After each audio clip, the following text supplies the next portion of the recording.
Welcome to the podcast of School Beyond Limitations. In this podcast, you will learn how to guide your child through their school life with the intention to help them find their unique essence that will allow your daughter, your son to live a fulfilled and meaningful life. Hello, ladies and gentlemen. Welcome back to another video to my podcast. Today we have another amazing two guests. They will join us in a minute. But before we start and get into the video, this video is sponsored by Faces Clothing. I will put their link in the description, their Instagram link. Please go and check that out because they provide organic clothes with spiritual meanings behind it. And I think it's really great to wear something with a meaning for our entire day. All right, so we will invite our guests now, and you will see them in a minute. All right, so here they are. Hello, Alex and Martina. How are we doing? Doing well. Thank you, Nayeef. Very well. Yeah, thanks for joining. It's a pleasure. It's morning for Alex and evening for Martina, and midnight for me. What a time difference here. Yeah, so we would like to start with a little introduction. So maybe Alex, may you start? Sure. My name is Alex Wurman. I'm a composer, musician living in Los Angeles. I've been here for about 30 years, done a bunch of stuff, and I met you and Martina last summer, and very happy to make your acquaintance and do work together, and very curious to see what's going on here, what we're talking about. Mm-hmm. Excellent. Martina? Well, obviously by now we all know you, but a little bit again. Well, I'm Martina Jeromin, and I'm the co-founder and the designer of School Beyond Limitations. And I've been able to know Nayeef for a number of years now, and it's been always a pleasure to see how you've developed and what wonderful ideas you bring to the table. So thank you for inviting us, Nayeef. Really kind of you. Thank you. Thanks for joining too, Martina and Alex. As this is SBL, so maybe I would like to listen a little bit insights from Alex about SBL because he's with us for a year now, I guess. Well, a lot less than a year, and Oh. I don't know as much about it as I'd like to, but the initial impression that I have is that Martina has created an incredible environment for you guys, and has brought wonderful people from around the world to be educated and thinking outside the box and functioning as contemporary contributors to society, which makes sense.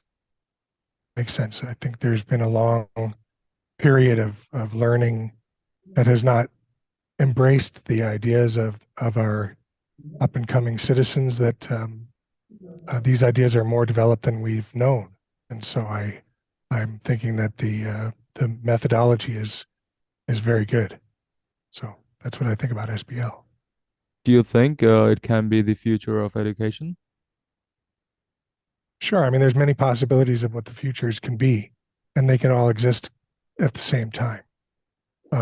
So my hope is that it becomes a standard way of thinking, that people are not opposed to it, that people are open and embrace and taking advantage of the opportunity that comes of it. My faith in mankind, I don't know, that's another story. Excellent. Yeah. And Martina, would you like to share a little bit about SBL again?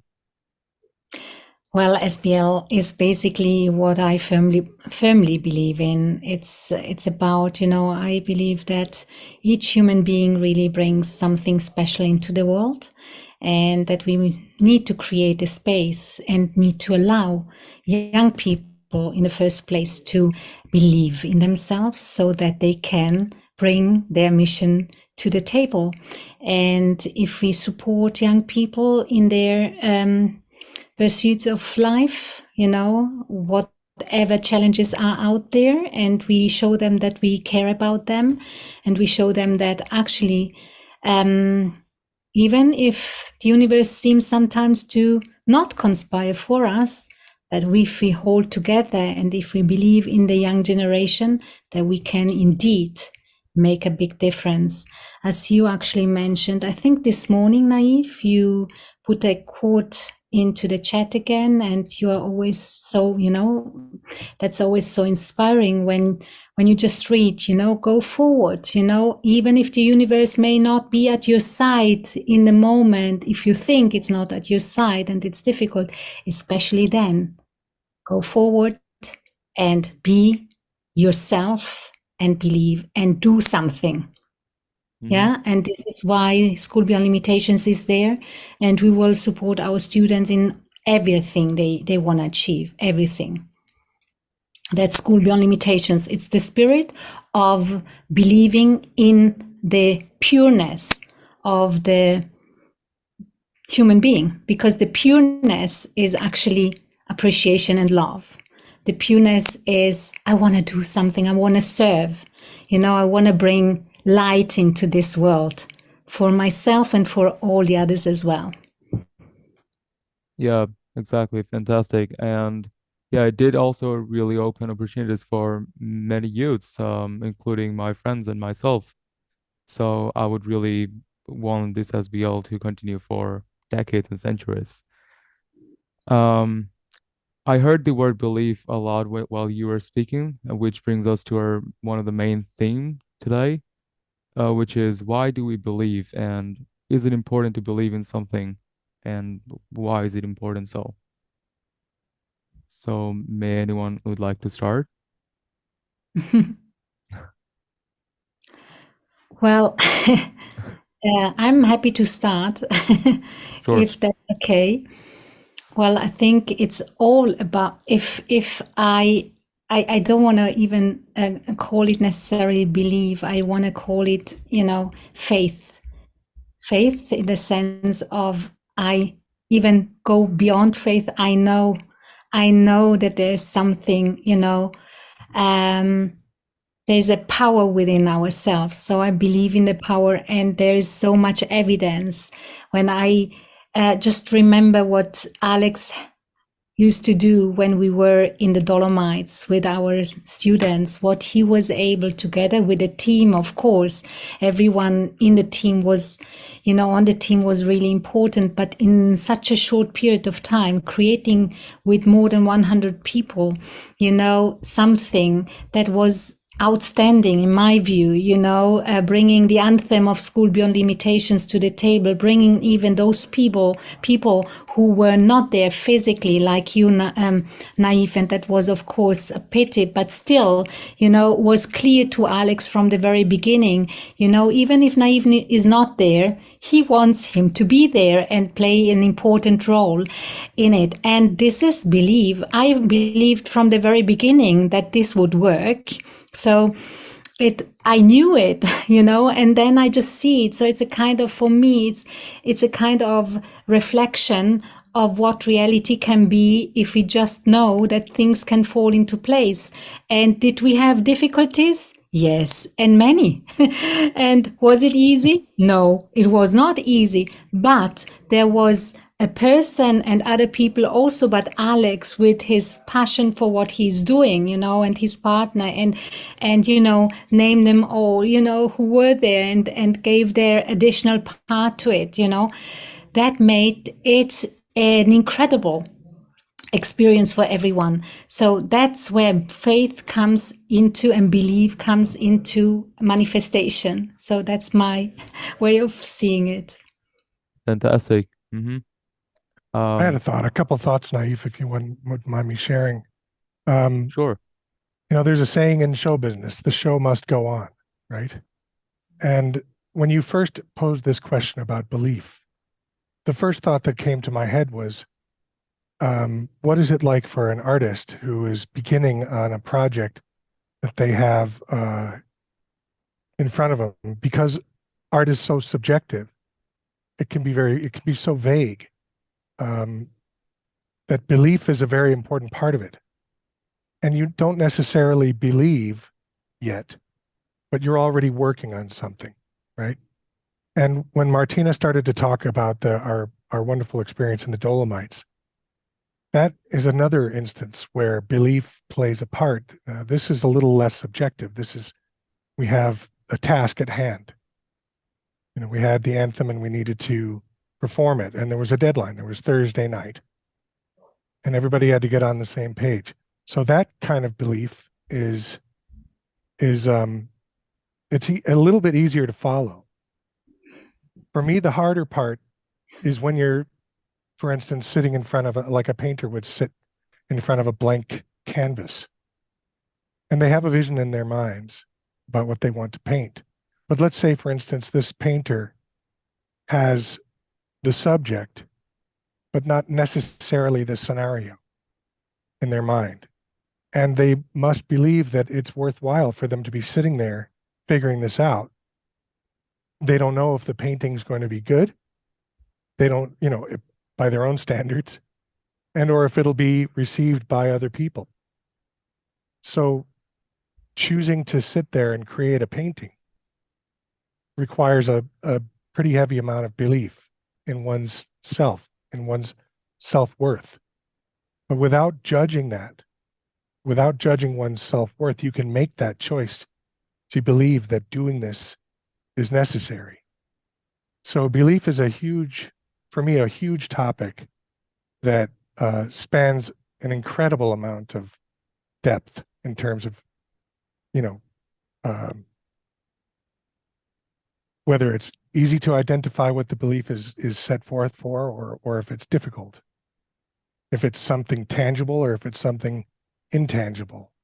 And I believe I believe that we are dealing with the topic of belief all the time with every choice we make. But coming back to what Martina is talking about with regards to embracing the individuality of people, you can believe that there is a value in each and every person. And having that faith is a constant choice that you make to be open to what it is that other people are bringing forth. So not just yourself, but in other people. So belief is a constant thing, in my opinion. Exactly. Agreed on.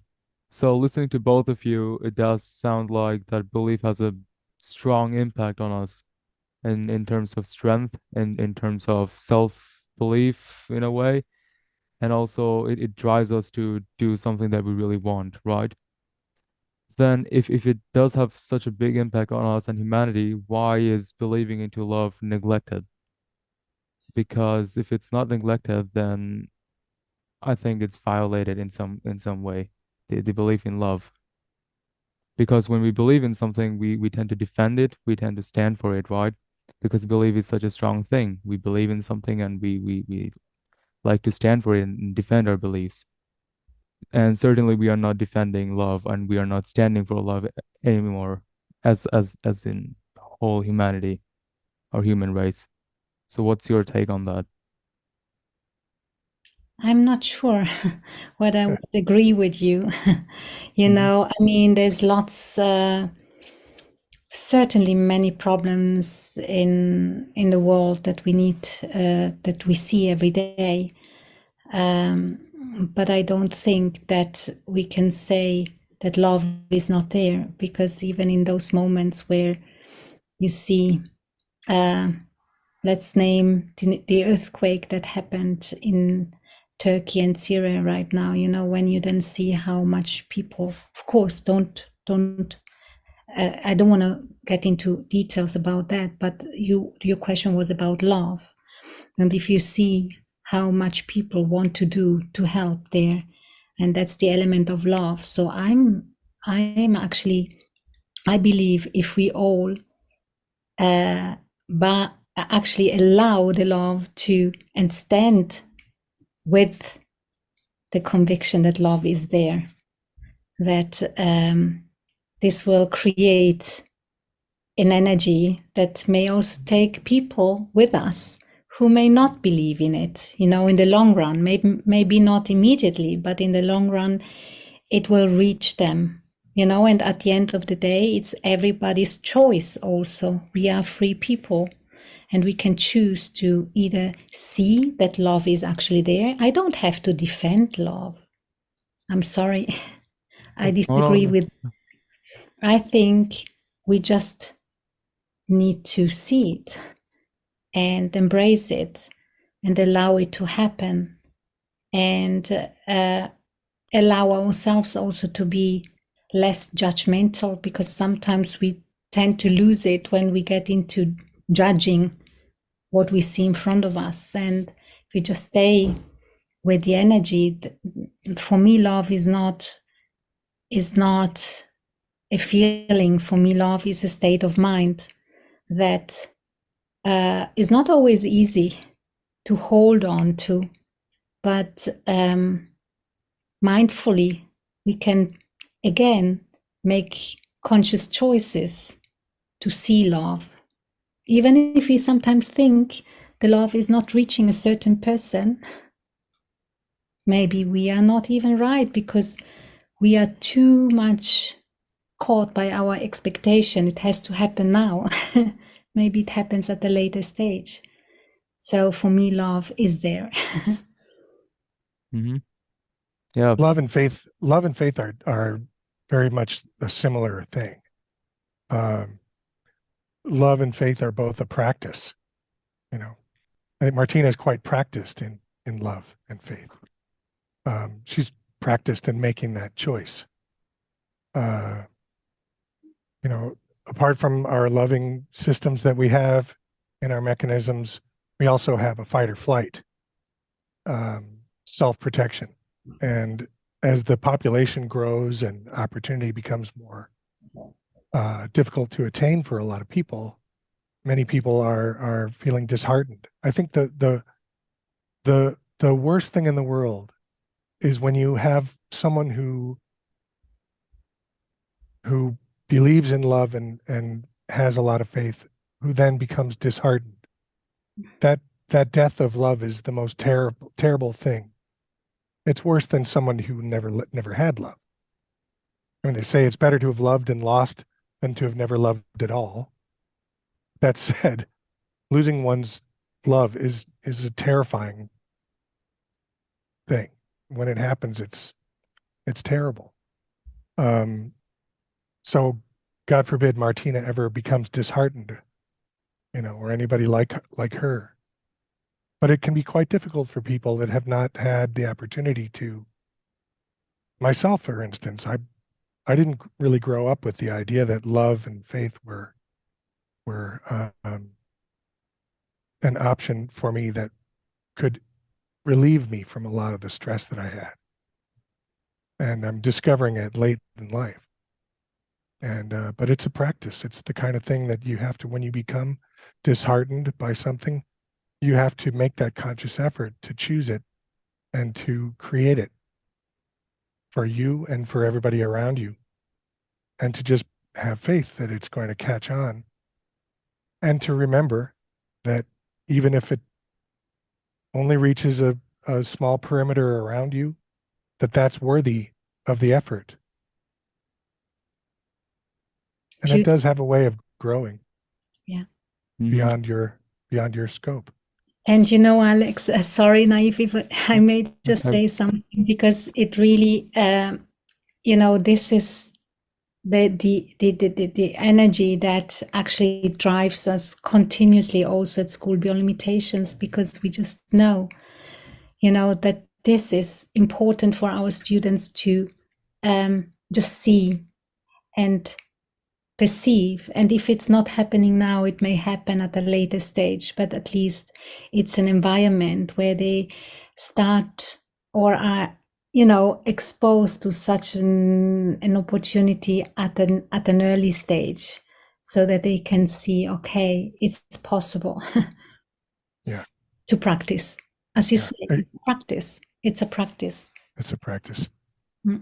So love is something that is there, whether we believe or not. It has always been there, and it will stay there. We just need to see it and embrace it and practice it over time with ourselves and with others around. Yeah. You might as well go through life feeling that way. Yeah. I don't think it's always there, because hate can really get in the way. But if you just decide for yourself that it's there, there's nothing that's going to change that. So it's all on our mindset, how we think it to be, and what we believe in, whether we take the positiveness or the negativity.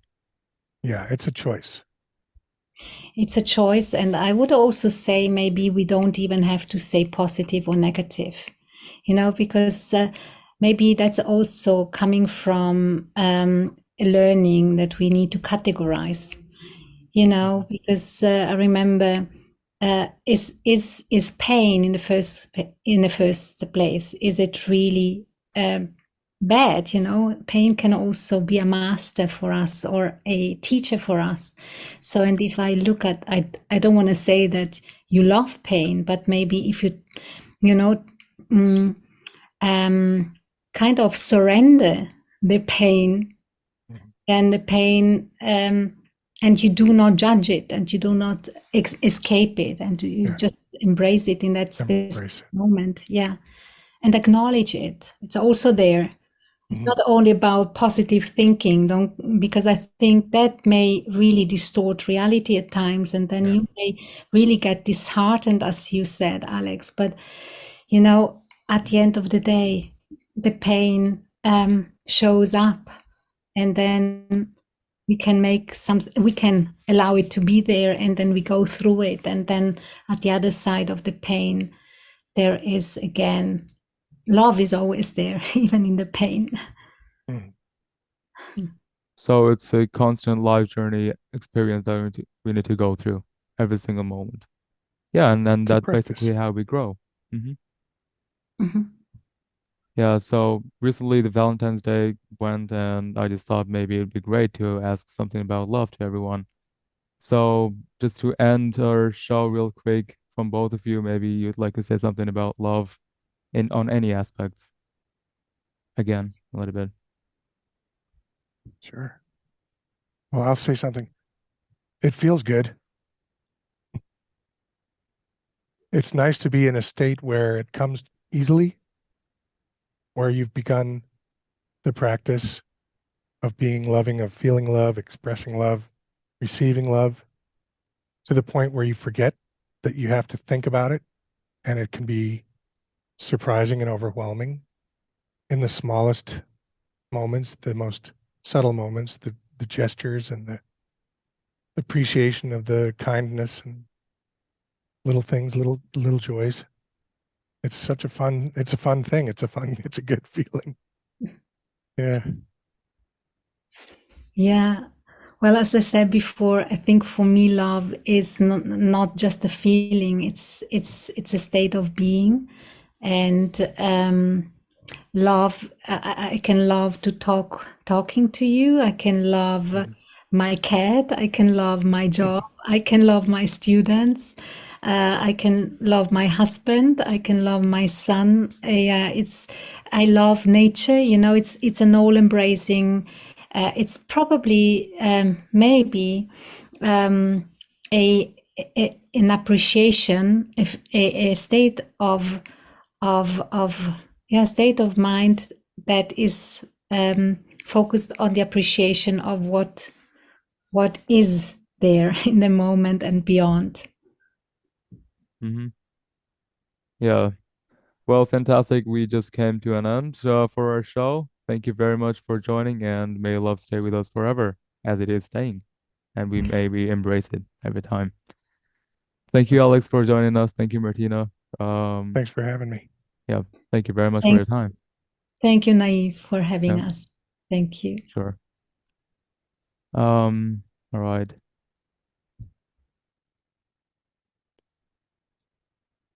Thank you everyone for watching this and staying with us till the end. It was an amazing chat with them, an amazing conversation. And I'd like to end this show by saying that please, if you liked it, like the video, share it with the people you know, subscribe to our channel if you haven't yet. If you'd like to comment something, please do suggest any video ideas. I'll be more than happy to take that. And again, don't forget to check also Face's Instagram account and buy their products. Till then, have a nice day. At School Beyond Limitations, we support our students find their unique essence. Feel free to share the content of this podcast with other parents. We are here to show that your children can, indeed, bring their unique essence into life. So, reach out to us if you think that this is what you'd like your daughter, your son to experience, or apply through our website. Also, leave your comments, your questions, or your review about the podcast. Share it with others. And as you know, sharing is caring.